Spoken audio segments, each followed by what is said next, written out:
आदाब, मुंसिफ न्यूज़ में आप सबका इस्तकबाल है। मैं हूं आपके साथ नदीम। दिखाएंगे देश और दुनिया की तमाम बड़ी खबरें। आगाज करेंगे हेडलाइंस के साथ। सुर्खियों को पेश करने में ताउन किया है डॉक्टर ऑर्थो ऑयल के साथ साथ डॉक्टर ऑर्थो कैप्सूल्स साथ लेना ना भूलें। मुल्क में बढ़ती एलपीजी की किल्लत के खिलाफ पार्लियामेंट के बाहर अपोजिशन का एहतजाज। हुकूमत पर हकायक को छिपाने का लगाया इल्जाम।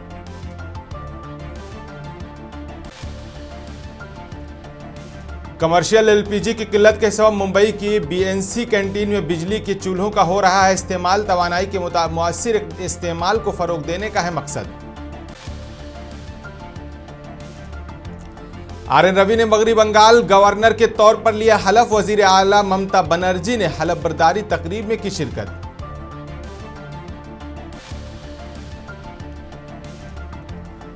एनसी सदर फारूक अब्दुल्ला पर हमले की कोशिश। श्रीनगर में नेशनल कॉन्फ्रेंस के लीडरों और एमएलए ने पार्टी हेडक्वार्टर के बाहर किया एहतजाज।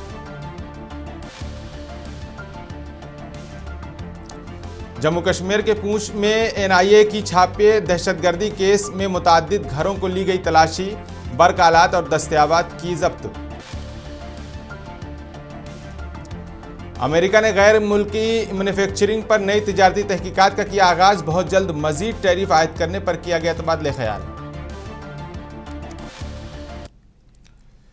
चलिए खबरों की तफसील से शुरुआत करते हैं। आपको बता दें कि मुल्क भर में बढ़ती हुई रसोई गैस की किल्लत और कमर्शियल सिलेंडर की फराहमी रोके जाने पर आज अपोजिशन जमातों ने मुल्क पार्लियामेंट के बाहर एहतजाज किया। इस एहतजाज में राहुल गांधी भी शरीक रहे।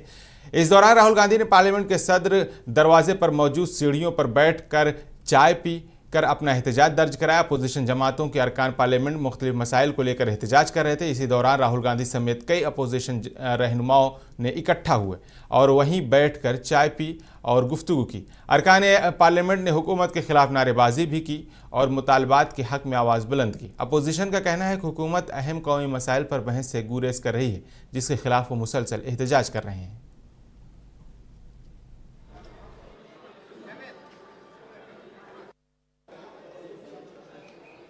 तो I had asked to be allowed to make a statement कि मैं स्टेटमेंट जो देश में सिचुएशन है एलपीजी की, गैस की, जो तेल की सिचुएशन है, और ये अभी शुरुआत है, तो इसके बारे में मैं बोलना चाह रहा था। बट कोई नया प्रोसीजर चालू हुआ है कि मंत्री पहले डिसाइड करेगा, फिर मैं बोलूँगा, फिर मंत्री रिप्लाई करेगा। तो ठीक है, let's see what happens. But basically main चीज़ क्या है? Gas is going to be a problem, petrol is going to be a problem, all fuel is going to be a problem, because essentially our energy security has been compromised. Flawed foreign policy has created this problem. Now, it doesn't matter. अभी क्या करना है? अभी prepare करना है। अभी आपके पास थोड़ा सा टाइम है, तो सरकार को, प्रधानमंत्री को एकदम प्रिपरेशन शुरू कर देनी चाहिए, क्योंकि अगर प्रिपरेशन नहीं की तो फिर करोड़ों लोगों का जबरदस्त नुकसान है। This war is fundamentally about the current world order. This is much bigger thing than Iran is allowing us to allow fuel, not allow fuel. We are going into an unstable time. When you go into an unstable time, you have to change your mindset.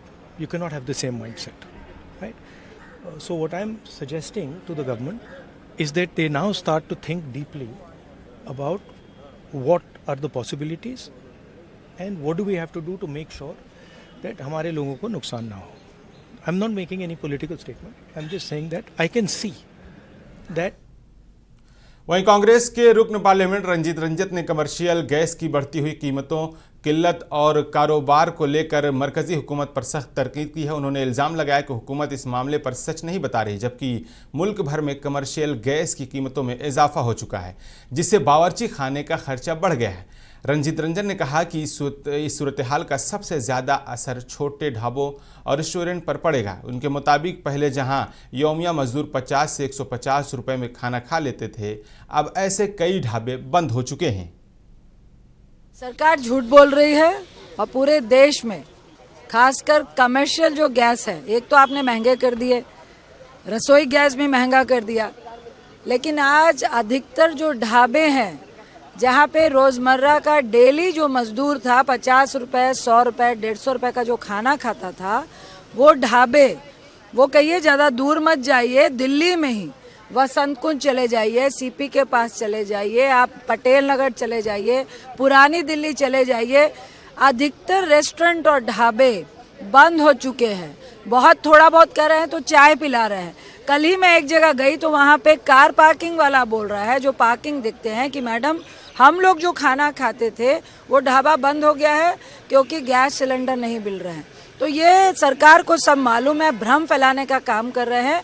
इन्हें चाहिए कि सदन को बताएं, देश को बताएं कि हम ऊर्जा कहाँ से लाएंगे। ये जब तक युद्ध रह रहा है, युद्ध छिड़ा हुआ है, तो इंडिया की क्या स्ट्रेटजी है, इंडिया में हम अपनी एनर्जी को कैसे सप्लाई को लाएंगे। आज की तारीख में जो हमारे देश में एलपीजी है भी, उसकी धड़ल्ले से काला बाजारी हो रही है और 3 गुने दाम में गैस सिलेंडर लोगों को मुहैया हो रहा है। ये सारी बातों का जवाब सरकार को देना। वहीं आपको बताते चलें कि मुंबई म्युनिसिपल कॉरपोरेशन के कैंटीन जदीद आलात के जरिए खाना तैयार करने के मनाजिर सामने आए हैं, जहां रिवायती गैस के बजाय मुकम्मल तौर पर इलेक्ट्रिक मशीनों और बरकी आलात का इस्तेमाल किया जा रहा है। कैंटीन में खाना पकाने के लिए इलेक्ट्रिक चूल्हे, बरकी आलात और जदीद मशीनें इस्तेमाल की जा रही हैं। हुक्काम के मुताबिक इस इकदाम का मकसद तवानाई के से ज़्यादा मुअस्सिर इस्तेमाल को फ़रोग़ देना है और माहौल दोस्त तरीक़ों को अपनाना है। बीएमसी का कहना है कि इस तरह के इक़दामात से न सिर्फ कार्बन अखराज में कमी आएगी, बल्कि काम के दौरान हिफाजत और सफाई के मेयार को भी बेहतर बनाया जा सके। कैंटीन के अमला का कहना है कि उन्हें फ़िलहाल गैस की सप्लाई रोक दी गई है, जिसकी वजह से उन्हें इलेक्ट्रिक के चूल्हे इस्तेमाल करना पड़ रहा है। हाँ, इलेक्ट्रिक का शेगड़ी हमारे पास पहले 3 था और आज हमने 2 शेगड़ी नया मंगाया है और हमारे पास डेली 2 सिलेंडर लगता है, क्योंकि सब पदार्थ इलेक्ट्रिक पे नहीं बन सकते। कई पदार्थ तो सिलेंडर मतलब शेगड़ी भी बनाना पड़ता है पदार्थ, इसलिए हमने 2 शेगड़ी और मंगाया है इलेक्ट्रिक का। और आज हमारे पास कम से कम आधा सिलेंडर भी बचा है, आधा आज दोपहर तक काम चलेगा सिलेंडर का। सिलेंडर खत्म होने के बाद जो वो इलेक्ट्रिक पे चलाना पड़ेगा। बहुत मुश्किल है, इलेक्ट्रिक में बहुत टाइम लगता है, सिलेंडर में जल्दी होता है काम और इलेक्ट्रिक में बहुत टाइम लगता है। फिर भी 2 मंगाया है, नहीं मिल रहे, लेकिन फिर भी बहुत टाइम लगता है बनाने में। हम तो अभी आज तो हमने ना क्या कर दिया है कि पूरा आधा काम पदार्थ बना रहे हैं। हम डेली के जो 20-25 पदार्थ हम बनाते हैं ना, अब आज 15-20 ही बना रहे। 10-12 पदार्थ हमने कम कर दिया है। चाय भी हम नया बना के देते हैं ना, वो मुझे एक बार बनाने के बाद फिर से नहीं दे रहे बना के सिंगल किसी को, क्योंकि बहुत प्रॉब्लम आ रहा है। चल रहा है, वो चालू है, बातचीत चालू है, लेकिन देखिए अब क्या कर रहा है सरकार ने, इसमें ध्यान देना चाहिए कि अभी सिलेंडर नहीं मिल रहा है। वो तो बोले थे स्टॉक बहुत है हमारे पास, लेकिन अभी तो इधर नहीं लग रहा कि स्टॉक है हमारे पास। हाँ, वहीं मुल्क भर में एलपीजी बहरान जारी है, जिसके सबब नैनीताल के होटल्स और रेस्टोरेंट शदीद नुकसान के खदशात में हैं। शहर के होटल एसोसिएशन के मुताबिक हुकूमत की हिदायत के तहत घरेलू गैस को तरजीह दी गई है, जिसके नतीजे में कमर्शियल सिलेंडर्स की फराहमी रुक गई है, जिससे छोटे रेस्टोरेंट बंद होने लगे हैं और बड़े होटल भी मुतासिर हो सकते हैं। एलपीजी डिस्ट्रीब्यूटर्स का कहना है कि घरेलू सिलेंडर्स की मकदार काफ़ी है, मगर सॉफ्टवेयर की ख़राबी की वजह से ऑनलाइन बुकिंग मुमकिन नहीं हो पा रही, जिसके बाइस सारिफीन तक गैस नहीं पहुंच रही है।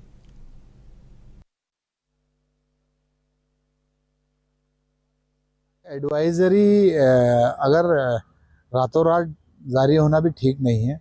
पहले से ये मालूम होना चाहिए कि कब से सप्लाई किस स्थिति में रहेगी, क्योंकि रात को एक आदेश आता है जिसमें होटल और रेस्टोरेंट्स के लिए कमर्शियल सिलेंडर्स को बैन कर दिया जाता है। इससे काफ़ी रेस्टोरेंट्स जो छोटे स्तर के, जिनके में 1 या 2 सिलेंडर्स होते हैं, वो आज से बंद होने शुरू हो गए हैं।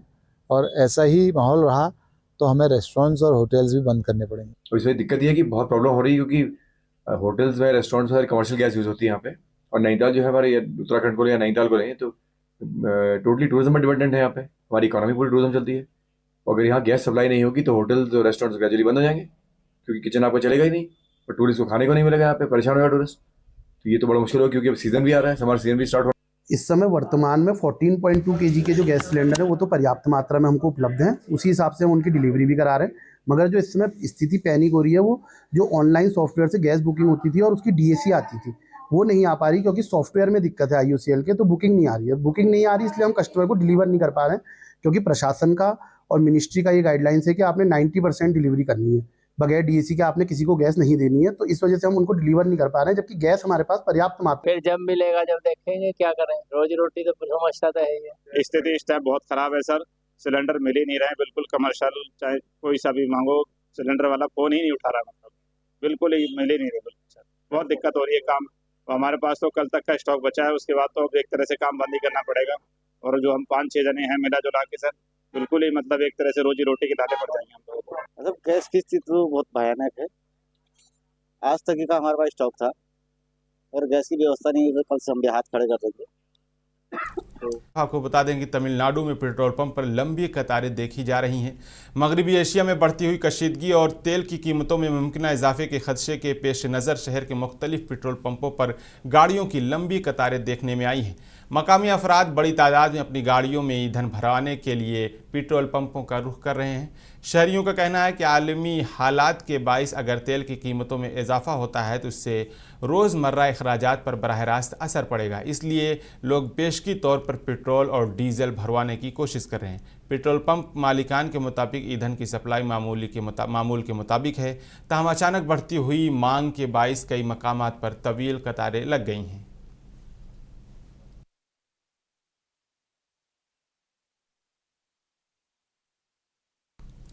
वहीं कांग्रेस के रुकन पार्लियामेंट उज्ज्वल रमन सिंह ने वजीर आजम की पार्लियामेंट में हाजिरी को लेकर तनकीद की है।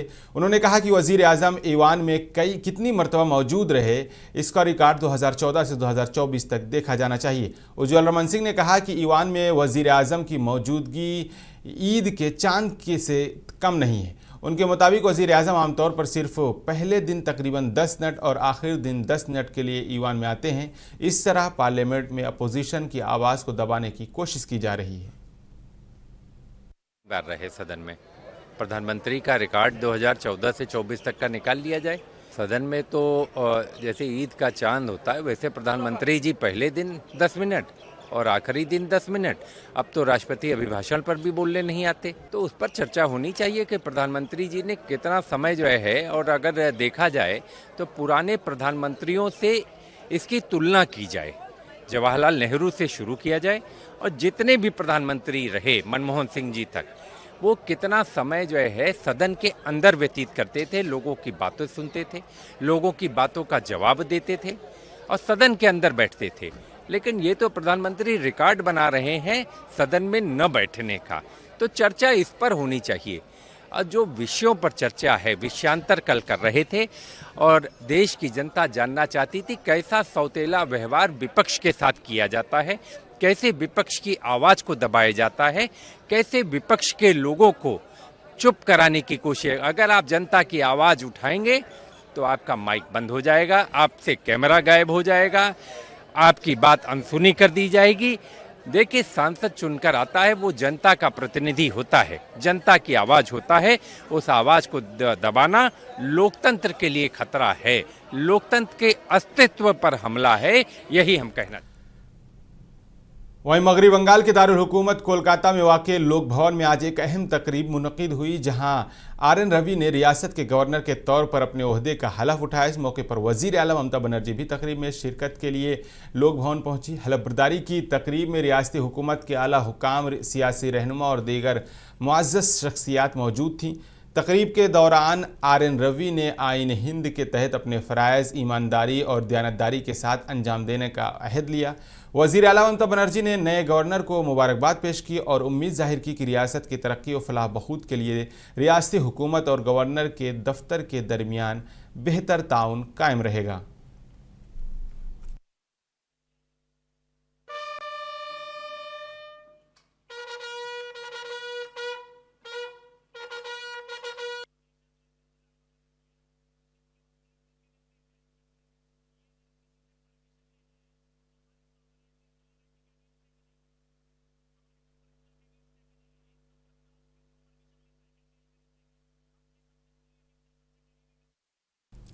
वहीं आपको बताते चलें कि श्रीनगर में नेशनल कॉन्फ्रेंस के रहनुमा और अरकान असेंबली ने पार्टी हेडक्वार्टर के बाहर एहतजाज किया। यह एहतजाज फारूक अब्दुल्ला पर हुए हालिया कत्ल की कोशिश के खिलाफ था। एहतजाज के दौरान पार्टी रहनुमाओं ने इस हमले की शदीद अल्फाज में मजम्मत की और हुकूमत से मुतालबा किया है कि हमले के जिम्मेदारों के खिलाफ फौरी कार्रवाई की जाए। मुजाहिरीन ने बैनर्स और प्लेकार्ड्स के जरिए अपनी तशवीश का इजहार किया और अवामी सतह पर तहफ़्फ़ुज़ और सलामती को यकीनी बनाने पर जोर दिया। पार्टी रहनुमाओं का कहना था कि फ़ारूक अब्दुल्ला पर हमला न सिर्फ पार्टी के लिए बल्कि रियासत के जमहूरी अमल के लिए भी खतरा है।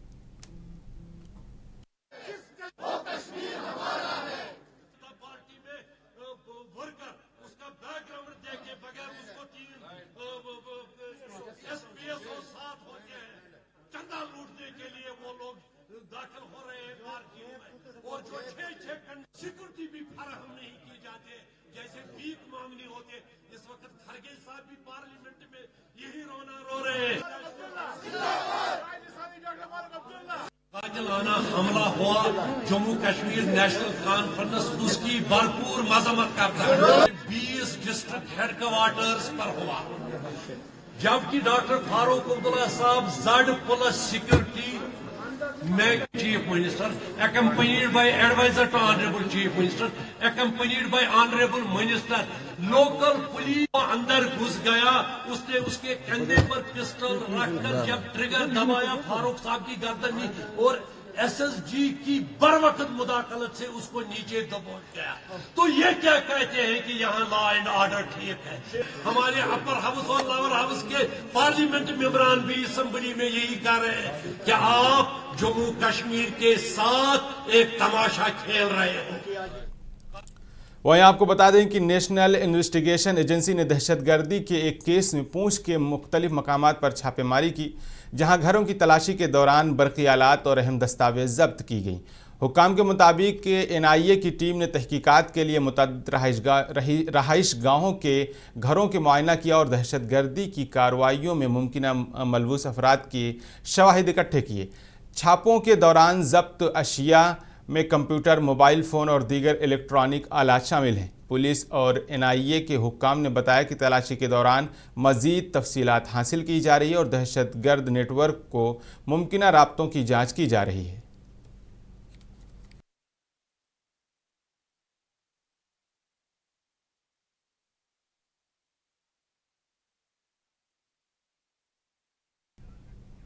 वहीं लोकसभा के स्पीकर को ओहदे से हटाने के लिए अपोजिशन की जानिब से दायर की गई शिकायत पर पार्लियामेंट में तकरीबन 12 घंटों से ज़ायद बहस हुई।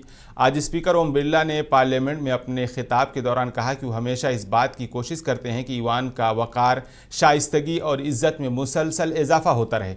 अपने बयान पर ओम बिरला ने मज़ीद कहा कि लोकसभा की कार्रवाई को मुनज़्ज़म और बावक़ार अंदाज में चलाना उनकी अव्वलीन जिम्मेदारी है और इस बात को यकीनी बनाने के लिए मुसलसल कोशिश करते हैं कि ईवान में मुबाहिसा आईनी उसूलों और पार्लिमानी रिवायत के मुताबिक हो। संसदीय लोकतंत्र की व्यवस्था, मेरा हमेशा ये प्रयास रहता है कि सदन की गरिमा, मर्यादा और प्रतिष्ठा में उत्तरोत्तर वृद्धि होती रहे। मंगलवार दिनांक 10 फरवरी 2026 को प्रतिपक्ष के कुछ माननीय सदस्यों ने अविश्वास प्रस्ताव का नोटिस दिया। हमारे संविधान द्वारा स्थापित संसदीय लोकतंत्र की व्यवस्था में मेरा हमेशा अटूट विश्वास रहा है। मैंने अपने नैतिक कर्तव्यों का निर्वहन करते हुए अविश्वास के प्रस्ताव के प्रस्तुतीकरण के साथ ही सदन की कार्रवाई से अपने आप को अलग कर लिया। पिछले 2 दिनों में इस सदन ने लोकतंत्र की एक महत्वपूर्ण संसदीय प्रणाली को पूरा किया। इस चर्चा के दौरान अनेक विचार, अनेक दृष्टिकोण, अनेक भावनाएं इस सदन के सामने रखी गई। मैंने सदन के प्रत्येक माननीय सदस्य की बात को गंभीरता और ध्यान से सुना। मैं इस सदन के सभी माननीय सदस्यों का हृदय से आभार व्यक्त करता हूं, चाहे उन्होंने समर्थन में अपने विचार रखे हों या आलोचना के रूप में अपने सुझाव दिए हों। लोकतंत्र की यही विशेषता है, यहाँ हर आवाज़ सुनी जाती है और हर दृष्टिकोण को महत्व दिया जाता है। ये आसन किसी व्यक्ति का नहीं है, ये भारत की लोकतांत्रिक परंपरा, संविधान की भावना और इस महान संस्था की प्रतिष्ठा का प्रतीक है। मेरे पूर्ववर्ती अध्यक्षों ने इस सदन की मर्यादा और परंपरा को मजबूत किया और हमेशा इस सदन की प्रतिष्ठा बढ़ाई है। वहीं कर्नाटक के बेलगावी पुलिस ने एक खवातीन को गिरफ्तार कर लिया जिस पर इल्ज़ाम है कि वो सोशल मीडिया के जरिए अमीर मर्दों को अपने जाल में फंसाकर उनसे लूटमार करती थी। पुलिस ने जुमेरात को उनकी गिरफ्तारी की तस्दीक की। पुलिस के मुताबिक मुलजिमा की शनाख्त 33 साला देवांगती के तौर पर हुआ है, जो महानगर पौली की रहायशी है। वो खुद फैशन डिज़ाइनर खुद को बताती है। उनका एक साथी शिव आनंद था जो वो बेलगावी ज़िले के वहाँ से ताल्लुक़ रखता था। फ़िलहाल वो मफरूर है। तहकीकात के मुताबिक शिव आनंद मुबैना तौर पर अमीर अफराद के बारे में मालूमात फराहम करता था। उसके बाद वो इंस्टाग्राम, फेसबुक जिसे सोशल मीडिया प्लेटफॉर्म्स के ज़रिए उन अफराद से दोस्ती करती थी। राब्ता कायम होने के बाद वो मुबैना तौर पर उनके साथ फहश चैटिंग करती और फिर उन्हें बेलगावी शहर के एक लॉज में मुलाकात के लिए बुलाती थी।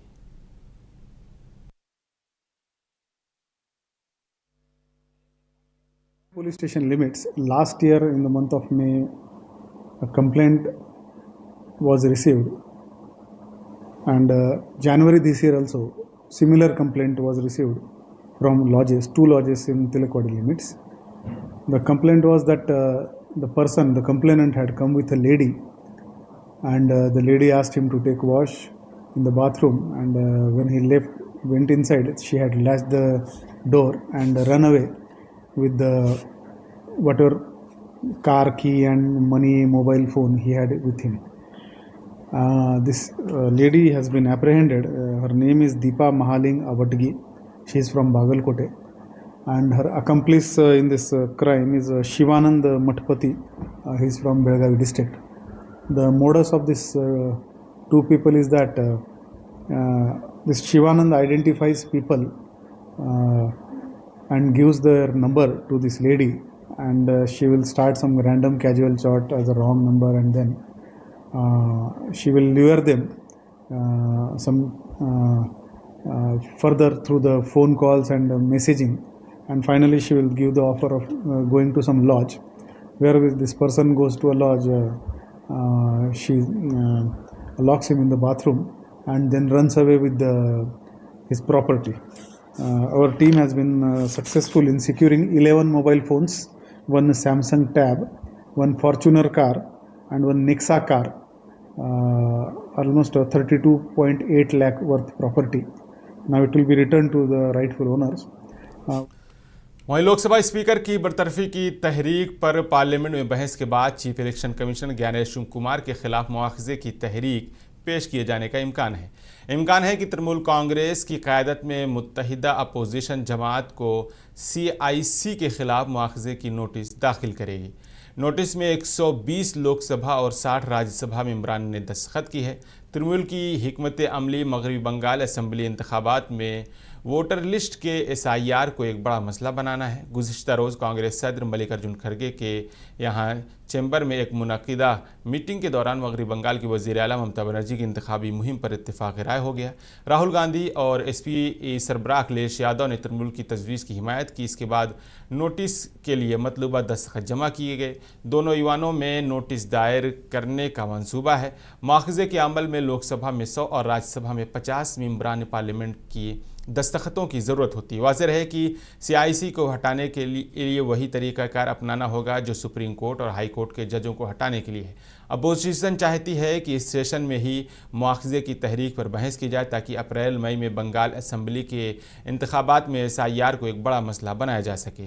अमल शुरू करने और अहम बहस के लिए 14 दिन का नोटिस दरकार है। अगर जुमेरात को नोटिस दिया गया तो इस इजलास में ही इस तहरीक पर बहस की जाएगी।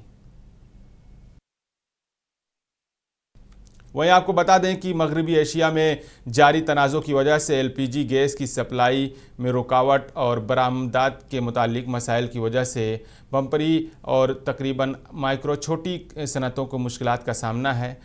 SMS सेक्रेटरी की बरतरफ मुतालिक और क्योंकि सनतें LPG गैस और एक्सपोर्ट ऑर्डर्स पर इन्हिसार करती हैं जो बहरान की वजह से तातुल का शिकार हैं।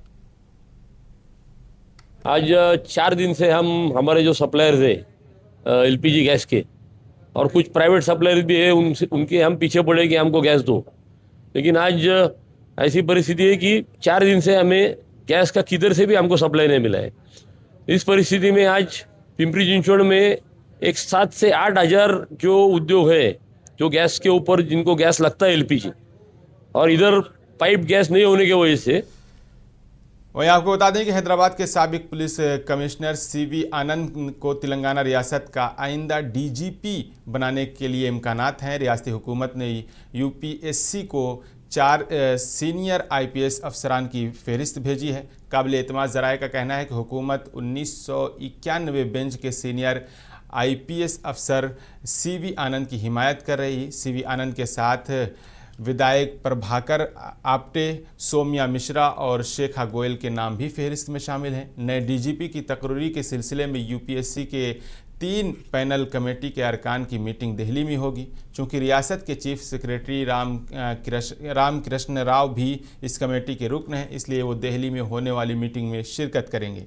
यूपीएससी कमेटी मौसला 4 नामों की फहरिस्त की जांच करेगी और सुप्रीम कोर्ट के कवायद के मुताबिक डीजीपी की तकर्री के लिए 3 नामों की हतमी फहरिस्त रियासती हुकूमत को भेजेगी। रियासती हुकूमत इनमें से एक को कुल वक्त डीजीपी मुकर्रर करेगी। रियासती हुकूमत न डीजीपी की तकर्री का अमल मुकम्मल करेगी क्योंकि मौजूदा डीजीपी श्रीधर रेड्डी की मियाद आइंदा माह के आखिरी में ख़त्म हो रही है। सुप्रीम कोर्ट ने पहले हुक्म दिया है कि प्रकाश सिंह गैस में डीजीपी की तकर्री के सिलसिले में दिए गए अहकामात पर अमल किया जाना चाहिए। सुप्रीम कोर्ट के मुताबिक इस मामले में कोई ताख़ीर हुई तो उस पर तकर्री के अमल को याद दहाई कराई जाएगी।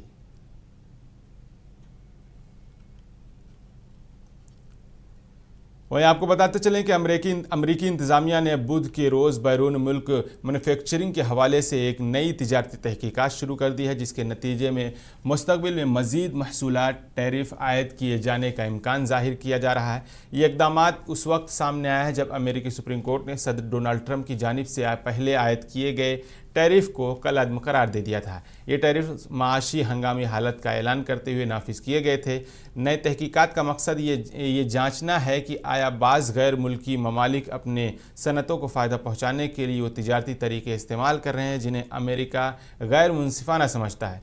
इस तहकीकात में सरकारी सब्सिडी, सनती बेदारी और कई ऐसी चीज़ें, पॉलिसियों का जायज़ा लिया जाएगा जिसके बाइस मज़दूरों की उजरतें कम रखी जा सकती हैं।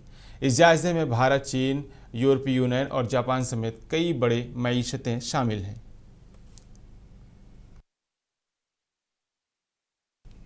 फिलहाल इस खबर में इतना ही। देश और दुनिया की तमाम खबरों को देखने के लिए देखते रहिए मुंसिफ टीवी न्यूज़।